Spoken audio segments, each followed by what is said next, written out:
नमस्कार बच्चों, आज हम कक्षा 9 विषय संस्कृत के अष्टम पाठ लोह तुला का अध्ययन करेंगे। इस पाठ का कुछ अंश हम पहले पढ़ चुके हैं और अब तक हमने पढ़ा कि जीर्णधन नामक एक वणिक पुत्र है जो विदेश से धन कमाकर वापस आता है और किसी सेठ के पास जब वो जहाँ अपनी तराजू धरोहर के रूप में रख कर गया था वो उस सेठ से वापस मांगता है। और उस सेठ से जब वो तुला मांगता है तो सेठ कहता है कि तुम्हारी तराजू तो नहीं है क्योंकि उसे तो चूहों ने खा लिया। इस पर जीर्णधन कहता है कि ठीक है, अगर उसे चूहों ने खा लिया है तो इसमें कोई आपका अपराध भी नहीं है, परंतु मैं अब नदी पर स्नान करने के लिए जा रहा हूँ तो तुम अपने पुत्र को जिसका नाम धनदेव है मेरे साथ स्नान की सामग्री देकर भेज दो। इस पर सेठ कहता है कि हे पुत्र, यह तुम्हारा चाचा नदी पर स्नान करने के लिए जाएगा, तुम भी इसके साथ जाओ। अब आगे पढ़ते हैं पाठ। अथासौ श्रेष्ठी पुत्रः धनदेवः स्नानोपकरणमादाय प्रहृष्टमनः तेन अभ्यागतेन सह प्रस्थितः। अथासौ, अथ इसके बाद असौ वह, श्रेष्ठी पुत्र सेठ का पुत्र धनदेव, इसके बाद वह सेठ का पुत्र धनदेव जिसका नाम धनदेव था, वह सेठ का पुत्र स्नानोपकरणम आदाय स्नान की सामग्री लेकर प्रहृष्ट मनः प्रसन्न मन वाला, प्रसन्न मन से तेन उस अभ्यागतेन अतिथि के साथ प्रस्थित चला गया। इसके बाद वह सेठ का पुत्र धनदेव स्नान की सामग्री लेकर प्रसन्न मन से उस अतिथि के साथ चला गया। तथा अनुष्ठिते, और वैसा अनुष्ठान करने पर, जैसा उसे कहा गया था वैसा अनुष्ठान करने पर, वैसा करने पर वह वणिक बनिया स्नान करके तम शिशुम, उस शिशु को गिरि गुहायाम प्रक्षिप्य, गिरि गुहा में या पर्वत की गुफा में, गिरि का अर्थ होता है पर्वत की और गुहा का अर्थ हुआ गुफा में, पर्वत की गुफा में प्रक्षिप्य डालकर, उसके बाद वैसा करने पर अर्थात धनदेव के उस अतिथि के साथ चले जाने पर उस अतिथि ने क्या किया, उस बनिए ने क्या किया, स्नान करके उस बच्चे को गिरि गुहा में डालकर, पर्वत की किसी गुफा में डालकर, तद द्वारम, उसके द्वार को या उसके दरवाजे को या गुफा के मुंह को बृहत शिलया, बृहत बड़ी शिला से या चट्टान से, बड़ी शिला से आच्छाद्य ढककर सत्वरम जल्दी ही गृहम आगतः, अपने घर आ गया। उस बनिए ने क्या किया, स्नान करके उस बच्चे को जिसका नाम धनदेव था, उस बच्चे को गिरि गुहा में डालकर उसके द्वार को बड़ी शिला से बंद करके या ढककर जल्दी ही अपने घर वापस लौट आया। सश्रेष्ठी पृष्ठवान, उस सेठ ने पूछा, जब वो जीर्णधन अकेला आया तब सेठ ने पूछा कि भो अरे अभ्यागत अतिथि, हे अतिथि, कथ्यताम कहिए, कुत्र में शिशु, कुत्र कहाँ है, मेरा शिशु, पुत्र या मेरा बच्चा, कुत्र का अर्थ था कहाँ।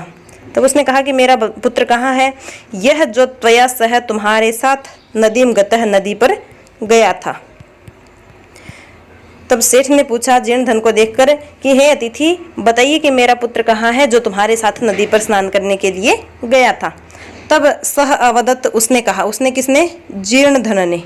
तब जीर्णधन ने कहा तव पुत्रः नदी तटात् शेनेन हृतः इति, तव पुत्रः, तुम्हारा पुत्र नदी तटात्, नदी के किनारे से, शेनेन, बाज के द्वारा, हृतः, हर लिया गया, या तुम्हारे पुत्र को तो नदी किनारे से बाज उठा ले गया। श्रेष्ठ वाच, इस पर सेठ ने कहा कि मिथ्यावादिन, हे मिथ्यावादी, हे झूठ बोलने वाले, अरे झूठे, किम, क्या, क्वचित, कोई, शेनः, बाज, क्या कोई बाज, बालम, बच्चे को, हर्तुम शक्नोति, हर सकता है या उठा सकता है।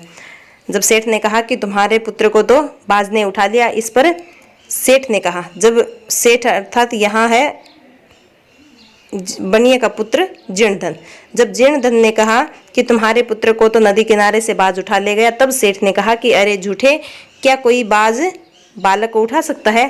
तत्तो समर्पय में सुतम, तत्तो समर्पय, समर्पित कीजिए, दीजिए मैं मेरे सुतम पुत्र को, या मेरा पुत्र मुझे वापस दीजिए। अन्यथा राजकुल में या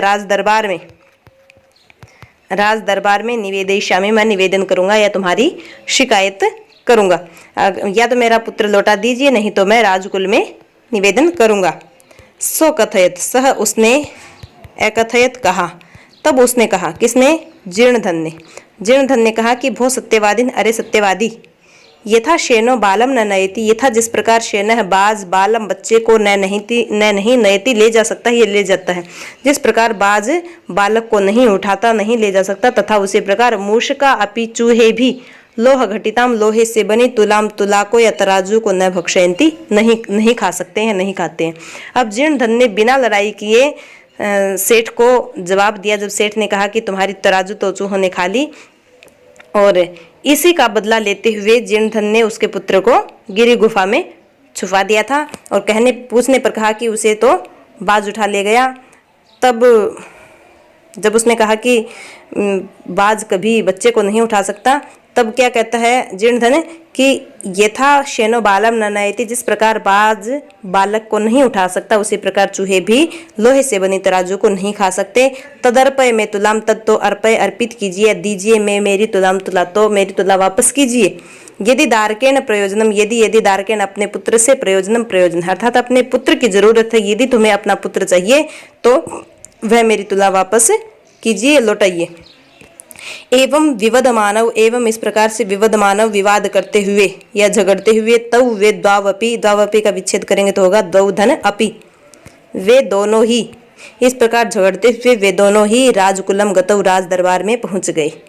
तत्र श्रेष्ठी तारस्वरेण अवदत, तत्र वहां जाकर श्रेष्ठी सेठ ने तारस्वरेण का अर्थ होता ऊंची आवाज में या ऊंची आवाज से, अवदत कहा या बोला, ऊंची आवाज में बोला या ऊंची आवाज से कहा कि भो अरे वंचितो हम, अहम मैं वंचित मैं ठगा गया, या मुझे लूट लिया गया, मैं लुट गया।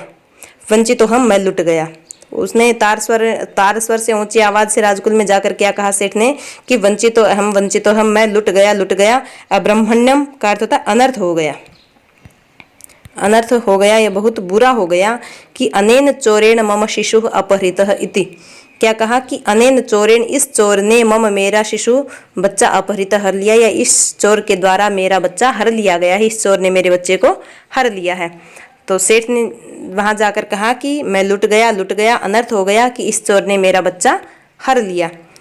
इसके बाद अथ धर्माधिकारिणः तम अवदन, इसके बाद धर्माधिकारिणः, धर्माधिकारियों ने तम उससे अवदन कहा, या धर्माधिकारी उससे बोले, किससे?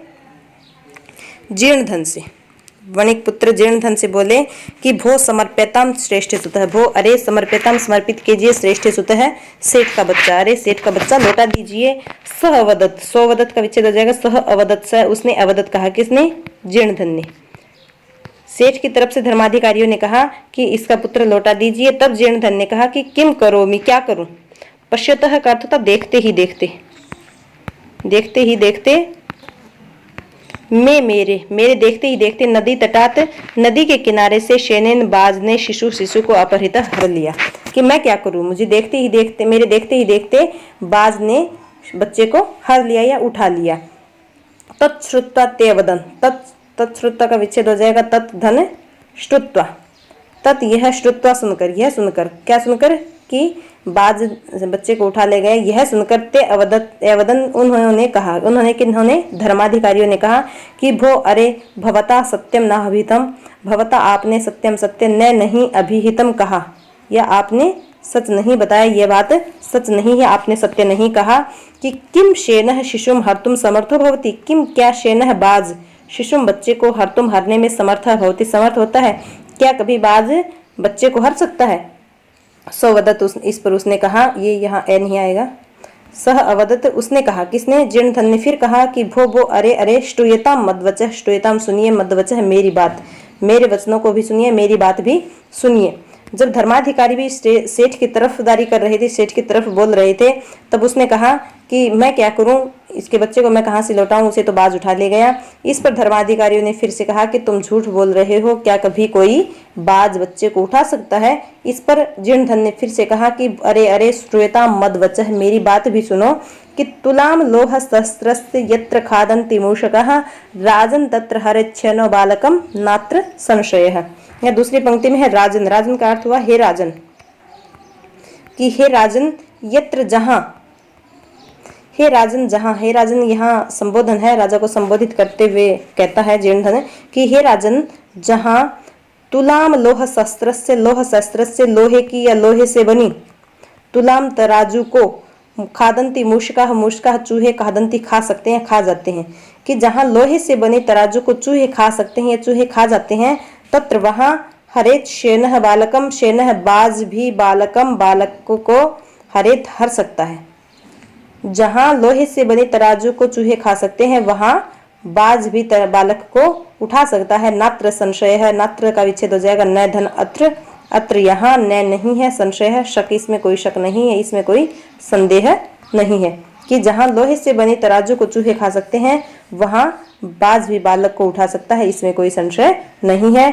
ते अपृच्छन, जब जीर्णधन ने यह बात कही तब धर्माधिकारियों ने पूछा या कहा कि कथम एतत्, यह कैसे, कि ये बात आप क्यों बोल रहे हैं, अर्थात तराजू को बीच में क्यों ला रहे हैं। तब सश्रेष्ठी सभ्यानाम अग्रे आदितः सर्वम वृत्तांतम न्यवेदयत, ततः उसके बाद उस श्रेष्ठी सेठ ने, उसके बाद उस सेठ ने सभ्यानाम अग्रे, सभ्यानाम का अर्थ हुआ सभासदों के आगे, जो सभा में बैठे हुए थे सभासद, तो सभासदों के आगे, अग्रे में, अग्रे का अर्थ हुआ आगे, तब उस सेठ ने सभासदों के आगे, आदितः का अर्थ हुआ शुरू से, शुरू से, सर्वम वृत्तांतम संपूर्ण वृत्तांत निवेदित, निवेदन किया या कहा। तब उस सेठ ने संपूर्ण वृत्तांत सभासदों के सामने कहा, उन धर्माधिकारियों ने कहा के आगे कहा। तथा उसके बाद न्यायाधिकारी न है, न्यायाधिकारियों ने विहस्य हंसकर तव द्वावपि संबोध्य, तव उन द्वावपि दोनों को ही संबोध्य समझाकर, तुला शिशु प्रदानेन तोषितवंत है, तुला और शिशु के आदान प्रदान से, या जिसकी तुला थी उसको तुला दी गई और जिसका बच्चा था उसे बच्चा लौटाया गया, तो तुला शिशु प्रदान से या तुला शिशु का आदान प्रदान करके तोषितवंत संतुष्ट किया।